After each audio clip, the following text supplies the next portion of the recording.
کۆنتڕۆلکردنەوەی باشی گەیشتە ڕۆژی چوارەم، بەڵام هێشتا پێشمەرگە بە دوای چەکدارانی داعشدا دەگەڕێن کە بەشێکیان هێشتا لە نێو تونێلەکانی شارۆچکەکە خۆیان مات کردوون.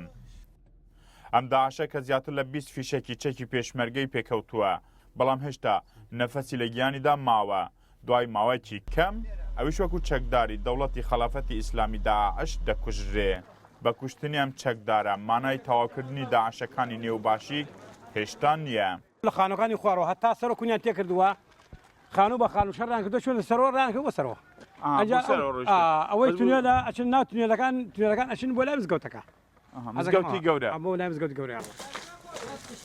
پێشمەرگەکان ماڵ بە ماڵ دەچنە ژوورەوە و بەستە ماڵێک دەبینی شوێن پەنجەی داعشی تێدا نەبوو بێ. داعشەکان هێشتا لێرە و لەوێ گولە دەتەقێنن. شربي أنا جيت قول داعش أنا أنا بيرا أو سبي جامعة كذا أنا جي RPG أنا RPG كوفيري كذا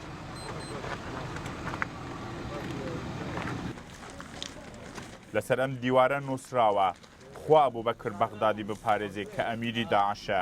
ئەم قسەیە ئێستا لە باشی کە ئیدی پێشمەرگە تێدا حاکم دەبن جێگەی نابێ و گرتنەوەی باشیک لەلایەن پێشمەرگەوە ئاسان نەبوو. ئێمە گەیشتنە سەرەتای چای باشیک بەرامبەری ئێمە باشیکە تونێلی ئەم جارە بەڕاستی جیاوازەی داعش. تونێلەکەیان شاخیان کوم کردووە لەم سەر بۆ ئەو سەری باشیک.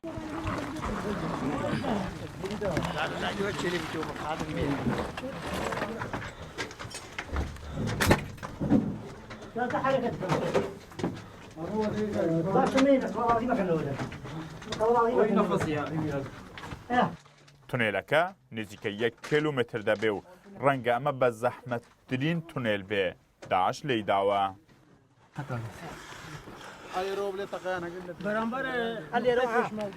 ئێرە کوتایی تونێلەکەیە داعشەکان دەهاتنە ئێرە ڕێک بەرامبەریان چای باشیکە پێشمەرگە لەوێ بوون تەقەیان لە هێزی پێشمەرگیان کردووە. ئێرە کوتایی ئەو تونێلەیە هەم لێرە کوتایی بە تونێلەکە دێت هەم داعشیش ئێتر لە باشیک کوتایی پێ هاتووە. باشیک 26 مانگ لەژێر حکمی چەکدارانی دەوڵەتی خەلافەتی ئیسلامی داعشدا بوو. لەسەر دیوارەکانی ئەم شارەیە نووسراوە مردم بۆ پێشمەرگە کەچی خۆیان لە نێو چوون و ژیان لە باشیک بۆ 26 مانگ پێش ئێستا گەڕایەوە. هیدار ئەحمەد ڕوودا و باشیک.